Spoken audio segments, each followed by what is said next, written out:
ሰላም ውድ ተመልካቾቻችን፣ ዛሬም እንደተለመደው ከትናንት ነው የቀጠለ ተከታታይ ኮሪያ ፊልም ክፍል 2 ይዘንላችሁ መጥተናል።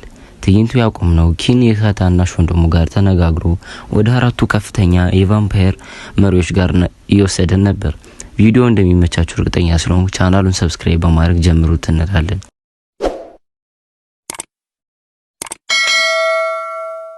ኪን 100 ዓመት መቃብር ላይ መቆየቱ ወደ ሰው ሊቀይረው እንደሚችል ሲያወሩ እሱ ሰው የሚሆን ከሆነ መተዳደሪያ ደንቡ የሚባል ነገር እንደማይኖር እነሱ በነጻነት ሰው መግደል እንደሚችሉ ተነጋግረው መሳሳቅ ሲጀምሩ የኪን ጓደኛ የሆነው ባሊ መጠጥ በቁጣ ይሰጣቸውና ሁለተኛ እዚህ ቤት ለግብዣ መጥተው እንዲህ አይነት ወሬ መወራት እንደሌለባቸው ተናግሮ ሁለተኛ እንዳይደገም ካልሆነ ግን ኪንን ሳይጠራው ራሱ እንደሚጨርሳቸው ይናገርና ያስጠነቅቃቸዋል። እነሱም ዝም ይላሉ። ከዛም እይታው ወደ ኪን ይወስደንና ጣራ ላይ ሆኖ ብቻውን እያወራ ሳለ በድንገት ያያቸው ሁለት ጥንዶች እይታውን ይወስዱበታል። ትክክለኛ እንደ ሰው ፍቅር እንደየተሰማቸው እንደሆነ ያውቃል።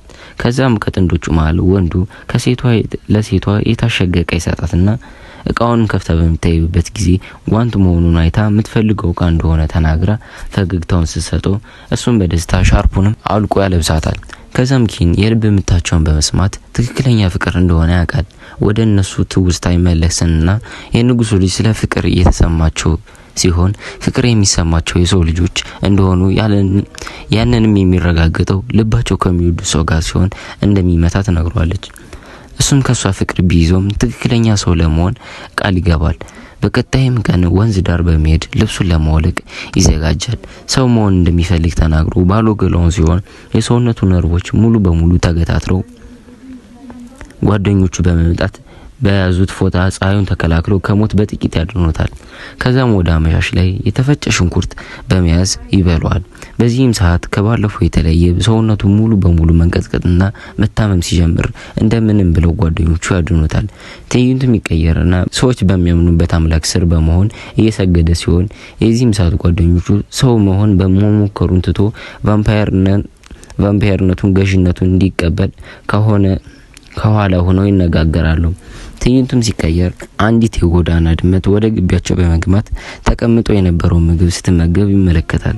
ከዛም የተሻለ ምግብ በማምጣት እንድትበላ ያረጋት ሳለ በቀስታ በመጠጋት ምግቡ እንዴት ነበር ሲላት ድመቷም የበፊቱን እንደወደደችው ትነግሯለች። በዚህም ሰዓት ኪን በመደናገጥ ሲሸሽ ድመቷ ወደ ሰው ይቀየርና የምግብ ቴስቱ ትራፊ እንደሆነ ይናገራል።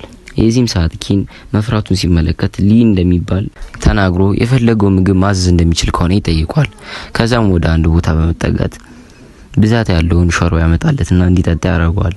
በዚህም ሰዓት አጠጣጡ ሁሉ ከሰውም ከድመትም ወጣ ያለ መሆኑን ሲነግረው ከትንሽ ዝምታም በኋላ አሁን የወሰነው የ100 ዓመት ውል ወደ ሰው ሊቀይረው እንደሚችል ሲነግረው እሱም አሁን ላይ ቃል የገባው ነገር እንዳለ በመናገር ትዕይንቱን ወደ ኋላ መልሰውና ሲዮሻ የምትባል ፍቅረኛው በቀስት ለሱ ስልክ ከተወጋች በኋላ እንደማትተርፍ ስላወቀች ትክክለኛው ፍቅር እንዲሰማው ሰው መሆን እንዳለበት ቃል ስታስገባው በቀጣይም ዘመን ድጋሚ ስትፈጠር ፈልጎ እንዲያገኛት እናም ከስከዛው ማንም ጋር እንዳይሆን እሷ እንደሆነች እንዲያስተውስም ደሟ እንዲጠጣ ስትጠይቀው ያለችውን ነገር በማድረግ ይወስንና ልትሞት ስትል አንገቷን በመንከስ ደሟን ይጠጣዋል።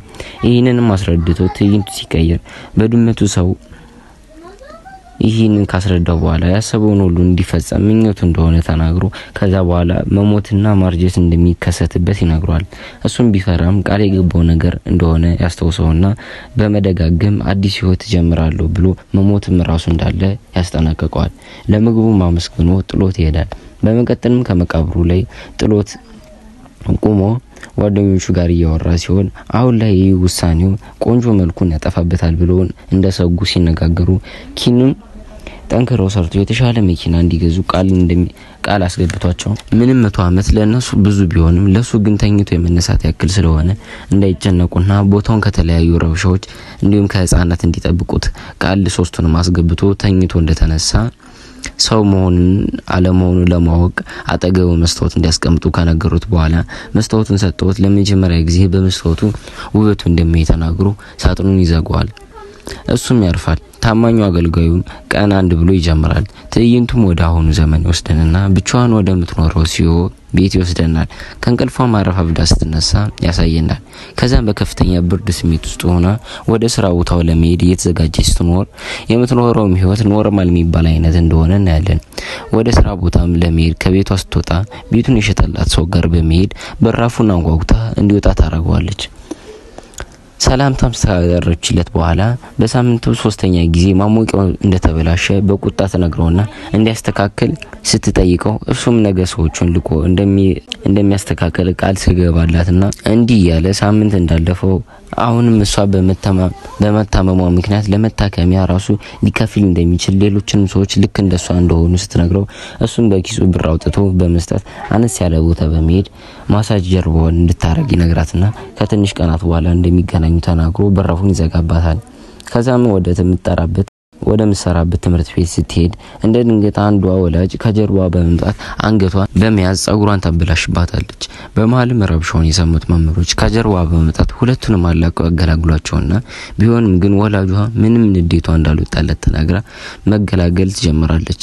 የዚህን ጊዜ ቢሮ ገብቶ መነጋገር ሲጀምሩ ወላጇ በቁጣ ሆና የሷ ልጅ ጸጉር ያሳጠረችባት መምህሯን እንደሆነች ተናግራ ስራዋ የትምህርት ቤቱ ነርስ ቢሆንም ስለ ልጇ ግን ራሱ እንደምታቅ ተናግራ ከዛ መርሰ መምህሩን ወላጇን እንድታረጋጋ ለማድረግ መፍትሄ እንዳለው ሲያወራ ወላጇ ግን ድጋሚ በመቆጣት የልጇ ጸጉር ድጋሚ እንደማይበቅል ተናግራ እሷም ንዴቷን በምንም መብረድ እንደማይችል ስለገባው ሲሆን በመቆጣት ይቅርታ እንድትጠይቅ ሊያግባባት ይሞክራል። ሲሆን ግን በእርጋታ ምንም ይቅርታ እንደማያስጠይቅ ስትናገር ሁለቱም ይደነግጣሉ። የሷ ስራ ጉዳት የደረሰባቸውን የትምህርት ተማሪዎች መንከባከብ እንደሆነ ተናግራ ሌሎቹ መምህሮችና ወላጆች ያላረጉላትን ነገር እሷ እንዳረገችለት በመረጋጋት ትነግራለና የዚህን ጊዜ ወላጆች እሷ እውነተኛ መምህር እንዳልሆነች አስተውሳ የ2 አመት ኮንትራት እንዳላት እሱንም ልትሰርዘው እንደምችል ስትናገር አሁንም ይቅርታ እንድትላት ታስተውሳት ልጅቷ ከተቀመጠችበት በመነሳት አሳዳጊዋ በሷ መጎዳት እንደሚሰማት እንዳታስመስል ተናግራ በመጮህ ጥላት ከቢሮ ትወጣለች። የዚህም ሰዓት ትዕይንቱን በትናንትናው ዕለት ከምትማርበት ክላስ ውስጥ ይወስደንና በገዛ ጓደኞቿ የመደብደብና ጸጉሯን የመቆረጥ አደጋ እንዳገጠማት ከዚህም በላይ አፈር ላይ እንደጣሏት ስትናገር መምህሮቹ ራሱ ሊነቋት ፍቃደኛ እንዳልነበሩ ተናግራ ትዕይንቱን ወደ ነበረበት ሰዓት ትመልሰናለች። በጸጉሩም ላይ የሚጣበቅ ነገር እንዳረጭባት ትንሽ ከቆየ ሙሉ ጸጉሯን መልጦ ራሷ በራ እንደሚያረጋት እስከ ማድረግ እንደሚደርስ ተናግራ ያደረገችው ትክክለኛ ውሳኔ እንደሆነ ስትነግራት ወላጇም ቢሆን በመሸማቀቁና ይህን ሁሉ እሷ ሳትናገር እንደደበቀቻት ታወራለች። እርሰ መምህሩም ቢሆን ለሲዋን በመደገፍ ትምህርት ቤቱ ውስጥ ረብሻ መፍጠር በህግ ከማስጠይቅ በላይ ለወራት ሊያሳስራት እንደሚችል ይነግራትና ሳታመዛዘን ትምህርት ቤቱን በመረበሿ ይቆጣታል። ከዛም ትዕይንቱን ይቀየርና ሲሆ የተበላሸው ጸጉሯን በመስታወት ካየች በኋላ ምንም ስሜት ሳይሰማት አስተካክላ ወደ ስራዋ ትመለሳለች። በመቀጠልም መንገድ ላይ ፋስት ፉድ ወደሚሸጡት ወደ ወፍራሙ ሊና ይወስደናል። በፀሐዩ ምክንያት ሙቀቱን ያማረረ ሲሆን አሰሪውም ሲመጣ በመፍራት ወደሱ ጠጋ ብሎ ያለ ምንም ከስተመር ዝም ብሎ መበገሩ ጥቅም እንደሌለው ሲነግረው እሱም ወደ ማታ ላይ እንደሚመጡ እስከዛው ጋር አረፍ እንዲልና ምግቡን እንዲቀምስለት ሲያደርገው ቢሞክርም አሰሪው በመቆጣት በቅርቡ የተሻለ ሽያጭ ካላመጣ በዘበኝነት ሊቀጥረው እንደሚችል ያስጠነቅቀውና ይለያያሉ። ከዛም ጓደኛው በመምጣት ሀብታም መሆን እንዳልተሳካለት ተናግሮ ከሰራው ምግብ ትንሽ እንዲጋብዘው በመጠየቅ ወደ ክፍሉ ሰተት ብሎ ይገባል። በመቀጠልም ከዛሬ 10 ዓመት በፊት የተከፈተ ምግብ ቤት እስካሁን ማታ ላይ ብቻ ከ4 የማይበልጡ ሰዎችን እንደሚያስተናግድ ተናግሮ ቢዘጋው እንደሚሻል ሀሳቡን ሲሰጠው እሱም ሀሳቡን በመቀበል የዚህም ሰዓት ቻን በመደናገጥ የሰው ደም የሚገዙበት ምንም ሌላ አማራጭ ስለሌላቸው አርፎ ስራው እንዲሰራ ለሱም እንዲተርፍ ሲያሳስበዋል። ከዛም በትዝታ ወደ ድሮ በመመለስ አሁን ያሉ ሰዎች ደም ምንም ጣፋጭ እንዳልሆነ የተለየ ቴስት ያለው ደም ከቀመሰ ብዙ አመቱ እንደሆነ ያወራል። ከዛም በዚህ ከቀጠለ በደም አጠጣጡ እንዳይሞትና የኪን ህግ ጥሰው የእንስሳ ባህሪ እንዳይኖራቸው እንደሰገ ይነግረዋል። የዚህ መመሪያቸው ከተቀበረ በኋላ ምንም በህይወታቸው ስኬትና ደስታ እንዳጡ ሲያወሩ ሊም ወደ ካላንደሩ በመጠቆም ከመቃብር ለመከፈት 2 ቀን እንደቀረው ይነግረውና የደስታቸው ቀን ደረሰ ይባባላሉ። ከዛም ትዕይንቱ ሙሉ ለሙሉ ተቀይሮ ወደ ሲሆ ይወስደንና ማታ ምሽታ ስራ ስትመለስ አካባቢዋን ታገኘዋለች። ከዛም የት እንደሚሄድ ስትጠይቀው ቢበተበትም ለስራ ወደ ከተማ እንደሚወጣ ተናግሮ በ2 ቀን እንደሚመለስ ይነግራታል። እሷም ምንም ምን አይነት ስራ ቢሆን ነው ብላ ስጠይቀው ትዕይንታችን ያልቅና በክፍል 3 እንገናኛለን እያለ ትዕይንታችን ያልቃል።